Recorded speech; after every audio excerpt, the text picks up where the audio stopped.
네, 매일매일 우리에게 주시는 하나님의 은혜, 지금처럼 힘든 시기 가운데 우리에게 주시는 하나님의 은혜를 열심히 찬양했습니다. 네, 힘이 나죠? 네, 또한 찬양 받으신 하나님께서도 우리 친구들의 찬양을 기뻐하셨을 것 믿습니다. 자, 오늘 하나님 말씀 보도록 할게요. 오늘 하나님 말씀은요, 말라기 4장 2절의 말씀입니다. 네, 성경 찾으셨다고요? 네, 우리 함께 읽도록 하겠습니다. 이게 순 한국말 버전 새번역이라서 우리 친구들이 새번역이 없으면 그럴 텐데 그냥 오늘은 자막 보고 같이 읽읍시다. 시작. 그러나 내 이름을 경외하는 너희에게는 의로운 해가 떠올라서 치료하는 광선을 바랄 것이니 너희는 외양간에서 풀려난 송아지처럼 뛰어다닐 것이다. 아주 역동적인 아멘 말씀입니다.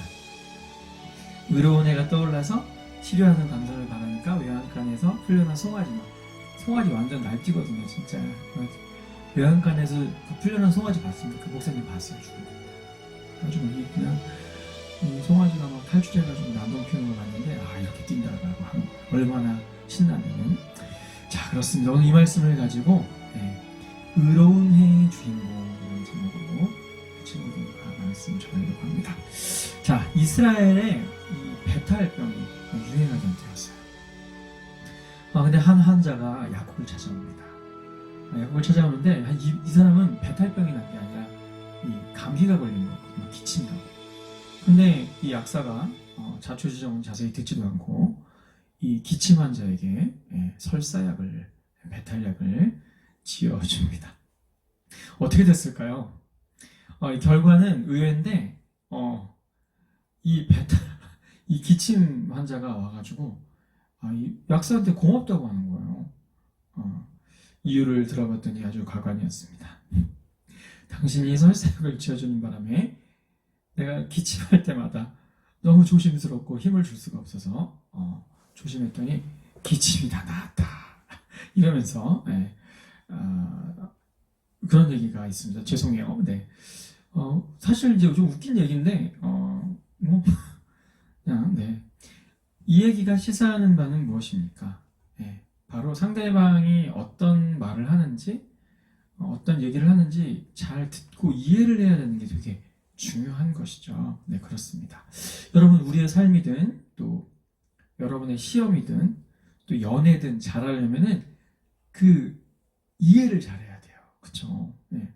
그래서 어떤 삶의 문제가 찾아왔을 때도 그 문제에 대해서 이해를 잘하고 있어야 솔루션, 해결 방법을 찾게 되는 것이고. 여러분, 시험 볼 때 어떻게 국어 시험이나 영어 시험 볼 때, 외국어 시험 볼 때 어때요? 문제의 대부분이 지문 보고 그 이해한 거에 대해서 쓰는 거잖아요. 그러니까 그걸 이해를 잘할 때 시험도 잘 볼 수 있고. 연애에도 그래요. 상대방이 어떤 걸 원하고 어떤 게 아프고 어떤 걸 좋아하는지 잘 알려면 이해를 잘해야 돼요. 이해를. 아시겠습니까? 네, 바로 그런 것이죠. 오늘 본문 말씀도 마찬가지입니다. 이 본문 말씀이요, 이 기독교 안에서 오해를 하고 있는 구절 랭킹 5위 안에 드는 구절이에요. 특히 이제 기도원이나 이 직접 계시를 받아서 사람을 치료하는 그 이상야릇한 그것이 알고 싶다에 나올 법한 사이비들이 오지게 많이 사용하는 본문이 바로 오늘 본문이에요. 그래서 막 이러는 거예요. 어디가 아파? 그래, 내가 한번 기도해 볼게 하면서 기도한 다음에 말라기 4장 2절을 주셨어. 그러면서 너희 내 이름을 경외하는 너희에게는 의로운 해가 떠올라서 치료하는 광선을 바랄 거다. 너희는 외양간에 풀려난 송아지처럼 뛸 것이다. 이러면서 이제 예언을 해주는 거죠. 그러면 이제 이 예언의 말씀을 받은 사람은 이제 하나님이 나에게 치료의 광선을 주셨으니까 나는 병이 낫겠구나. 뭐 이러면서 이제 신나서 막 이렇게 하는 거죠. 그리고 뭐 그런 기도원이나 뭐 그런 이상한 사이비 같은 사람들만 쓰는 게 아니라 우리 교회 성도님들도 이렇게 아픈 분을 격려하고 싶어서 착한 마음으로 이 말씀을 많이 사용합니다. 그러나 여러분, 착한 마음으로 섬기고자 하는 마음은 알겠어요. 하지만 이 말씀은요, 병을 낫게 해주겠다는 말씀이 아니에요. 물론 예수님을 만나면 우리가 병을 치유도 받고 병이 낫기도 하겠지만 이 말씀은 1차적으로 궁극적으로 병이 낫다는 말씀이 아니에요. 그럼 뭘까? 응? 그건 어떤 말씀이냐? 바로 의로운 해가 떠오르다라는 표현은 메시아께서 이 땅에 오실 것이다, 이런 표현인 거예요. 그래서 이게 뭐예요? 예수님께서 태어나기 400년 전에 이 말라기라는 선지자를 통해서 하나님이 내가 너희에게 메시아를 보낼 것이다라는 그런 메시지를 주시는 거예요.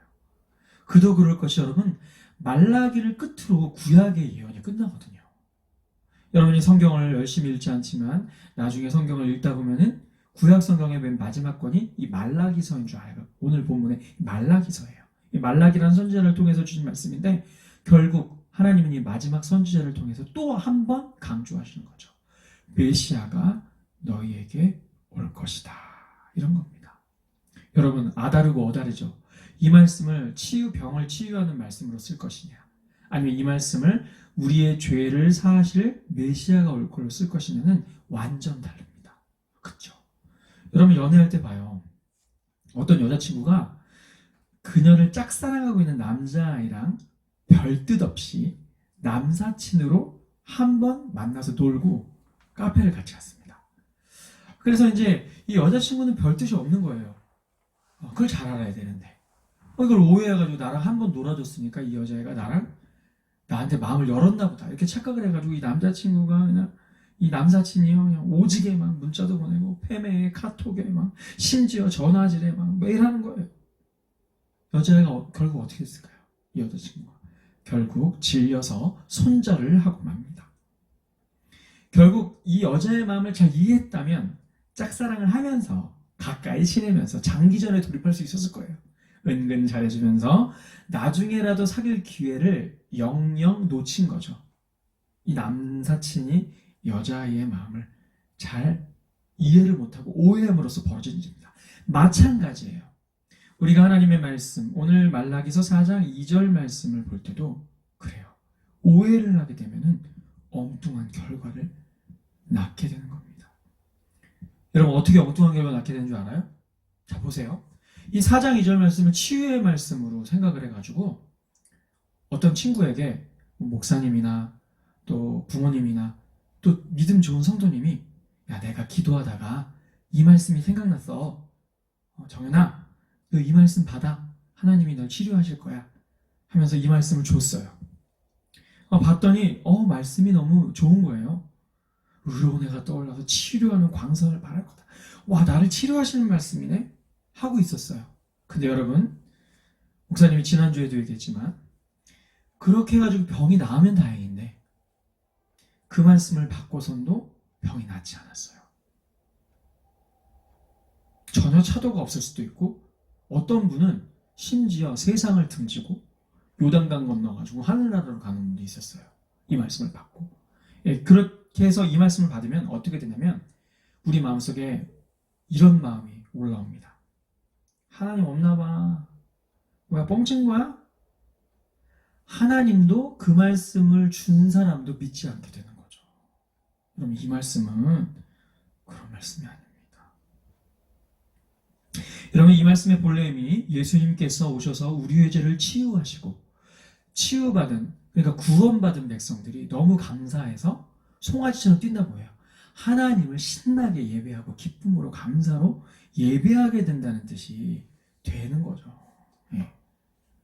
그래서 이 본문의 의미를 앞뒤를 잘 살펴서 말씀의 의미를 잘 봐야 되는 거예요. 목사님이 우기는 게 아니라는 것을 잠시 얘기를 또 해주고 싶습니다. 이 말라기는요, 핫게스가랴와 함께 포로 귀환과 함께 쓰여진 말씀이에요. 그런데 말라기가 전반부에는 포로에서 귀환했음에도 불구하고 패역한 이스라엘 백성들에 대한 지적과 탄식이 나옵니다. 얘들아, 너희들 70년 동안 바벨론 땅에 포로가 되어가지고 갔다가 왔는데도 불구하고 나에게 예배도 개판치고 11조도 안 하고 여러 가지로 너희들 패역한 거 아니니? 왜 이렇게 그러고 살아가는 거야? 하면서 이 패역한 이스라엘 백성들에 대한 지적과 하나님의 단식이 나오다가, 그럼에도 불구하고 하나님은 그들을 용서하시고 3장에 언약의 사자를 보내실 것이라고 말씀합니다. 그가 와서 우리를 정결케 하시고 우리는 의로운 제물을 하나님께, 그러니까 예배를 회복하고 하나님께 드리게 된다고 하는 거죠. 이 언약의 사자가 뭐예요? 바로 예수님이죠. 네. 3장을 넘어서 오늘 4장에 넘어와서도 하나님은 예수님을 보내시겠다고 말씀하시는 거예요. 또한 예수님을 보내실 뿐만 아니라 예수님에 앞서, 예수님이 이제 사역을 시작하기 전에 예수님의 앞서 광야에서 회개하라 천국이 가까이 왔다 하면서 예수님의 앞길을 예비한 사람이 있거든요. 그 사람을 세례 요한이라고 합니다. 사도 요한은 예수님의 제자고요. 세례 요한은 예수님의 앞길을 예비한 사람이죠. 이 세례 요한을 보내겠다라고 말라기에 나와요. 엘리야? 엘리야는 말라기가 등장하기 500년 전 사람이거든요. 근데 엘리야를 보내겠다고? 도대체 이 엘리야는 누구지? 당연히 엘리야는 비유적으로 표현한 거겠죠. 누구예요? 예수님께서 이거를 풀어주셨어요. 신약에. 마태복음 11장 14절에 세례 요한을 엘리야라고 예수님은 그러시는 거죠. 결국 뭐예요? 말라기 4장에는 예수님께서 오실 예언도 있지만 누구에 대한 예언도 있어요? 예수님의 앞에 오셔서 예수님을 예비할 세례 요한에 대한 예언도 있는 거예요. 여러분, 성경 말씀 신기하죠? 어떻게 태어나지도 않은 사람들의 출생을, 탄생을 미리 예언하였을까? 여러분, 이래서 성경 말씀이 신비하고 놀라운 거예요. 이게 믿지 않을 수가 없는 겁니다. 그런 거예요. 네, 그렇습니다. 이 세례 요한은 주의 길을 예비한 사람이었고 주연이 등장하기 전에 주연을 돋보이게 해주는 조연의 역할을 감당한 선지자인 거죠. 그렇다면 오늘 본문 말씀 의로운 해가 뭐라고요? 바로 크고 두려운 날에 떠오를 이 의로운 해는 예수님을 나타내는 겁니다. 여러분, 또 그도 그럴 것이 문장에서 보면은 의로운 해라고 했을 때 해 있잖아요. 이 해를 히브리어로 쉐메시라고 하거든요. 이 쉐메시는 태양은 다 하나님과 관계되어 있는 말씀에 나와요. 여호와 하나님은 해요 방패시라. 여호와 하나님 뭐라고요? 해래요. 해. 시편 84편 11절에 나와 있어요. 뭐래요? 하나님이 곧 해다. 쉐메시다. 그러니까 해는 뭐야? 네, 하나님을 뜻하는 거죠. 구약성경에서.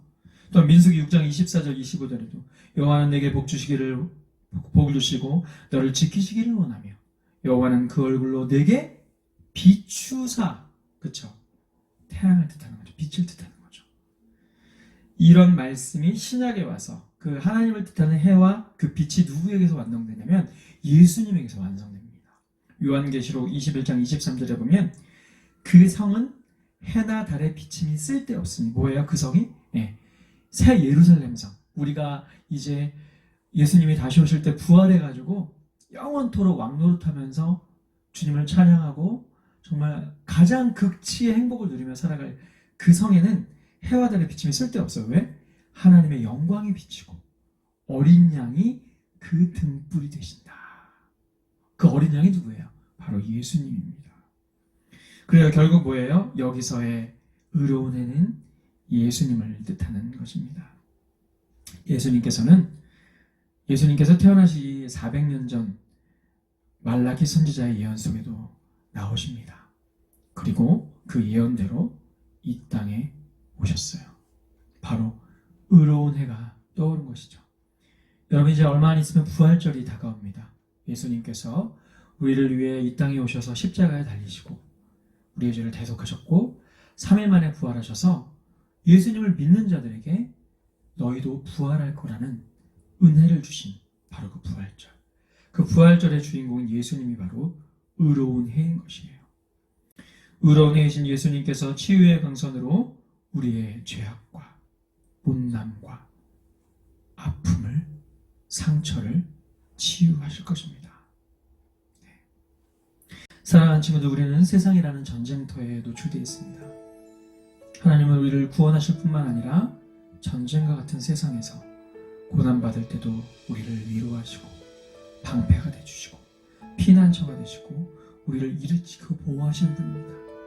또한 그러할 뿐만 아니라 우리를 구원에 이르기까지 보호하시고 인도하시는 분이죠. 우리 사랑하는 친구들, 이 세상이라는 전쟁터 속에서 코로나19가 또 여러분에게 주어진 불확실한 미래가 또 너무나 어처구니없게도 개학하자마자 중간고사를 봐야 되는 시험과 또 너무나 어처구니없게도 재수생들은 계속 공부를 하고 있었겠지만 이제 현역 고3들은 수능이 점점 준비 기간이 짧아지는 거죠.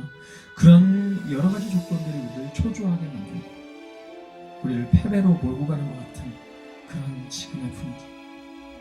하지만 주님은 그 가운데 나는 의로운 애다. 내가 치유의 날개를 펴서 너를 구원하겠다. 나에게로 오렴 하고 말씀하고 계시는 것입니다. 우리를 사랑하시는 하나님, 우리의 중보자가 되시는 예수님, 우리를 위해 말할 수 없는 탄식으로 간구하시며 도우시는 성령님, 삼위일체 하나님께서 우리 친구들을 그 날개 아래 보호하시고 인도하실 겁니다. 의로운 애가, 의로운 애신 예수님께서 우리 사랑하는 친구들을 꼭 붙들어 줄 줄 믿습니다. 또한 죽음이 두렵고 세상에 들어온 친구들에게 영원한 생명이, 그리고 그 치유하심, 그 마음의 영혼의 상처를 치유하심이 우리 친구들에게 있기를 주님의 이름으로 소망합니다. 우리 다 같이 기도하시겠습니다. 하나님, 의로운 이신 주님, 구약의 많은 선지자들을 통해서 오시겠다고 예언되셨으며 구약의 마지막 선지자 말라기를 통해서도 오시겠다고 예언된 것처럼 결국에는 찾아오셨습니다. 그리고 의로운 해가 떠올랐습니다. 그리고 우리를 구원하셨고 그 치유의 날개로 우리를 품어주시니 감사합니다. 우리 사랑하는 친구들, 세상 어느 곳에서 어떤 시간에도 위로받을 수 없고 어떤 것들로도 회복할 수 없는 그런 지치고 힘든 상황이지만 의로운 애이신 주님 품 안에서 그 치유의 날개 아래서 회복하는 한 주 될 수 있도록 주님 축복하시고 인도하여 주시옵소서. 비록 영상 예배로 개학하지만은 이런 어려운 상황 속에서 주님께 의지하면서 우리에게 주어진 생애를 잘 살아갈 수 있도록 도와주시고 또 이 땅의 삶이 괴롭더라도 우리에게 주실 영생과 부활을 기억하면서 기독교적 진정한 위로를 누리는 사랑하는 고등부 친구들 다 될 수 있도록 주님 인도하여 주시옵소서. 지금은 우리 주 예수 그리스도의 은혜와 하나님의 사랑하심과 성령님의 감화, 감동, 교통하심이 주의 날개 아래 거하리라. 의로운 해이신 주님의 빛 가운데 나의 어둠을 맡기리라 다짐하며 돌아서는 사랑하는 모든 고등부 친구들 머리 위에 그 인생 위에 이제부터 영원토록 함께 하실지어다. 아멘.